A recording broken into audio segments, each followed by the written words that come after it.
शास्त्रों में एक कथा आती है। एक बार भगवान शंकर माँ पार्वती के साथ भ्रमण पर निकले। रास्ते में उन्होंने देखा कि कई बच्चे तालाब में तैर रहे थे, लेकिन एक बच्चा बाहर उदास बैठा था।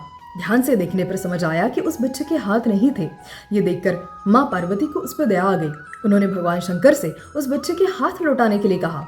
तो इस पर भगवान शंकर बोले, हम किसी के लेखे जोखे में हस्तक्षेप नहीं कर सकते। हर व्यक्ति अपने कर्म के फल द्वारा ही जीवन व्यतीत करता है। लेकिन माँ पार्वती के बार बार कहने पर आखिरकार भगवान शंकर ने उस बच्चे के हाथ लौटा दिए। अब कुछ दिनों बाद दोनों फिर भ्रमण पर निकले, लेकिन इस बार मंजर उल्टा था। सिर्फ वही बच्चा पानी में तैर रहा था और बाकी बच्चे बाहर खड़े थे। ठीक से देखने पर समझ आया कि वो बच्चा अपने दोनों हाथों से बाकी बच्चों को पानी में डुबो रहा था और बाकी बच्चे डर के मारे बाहर खड़े थे।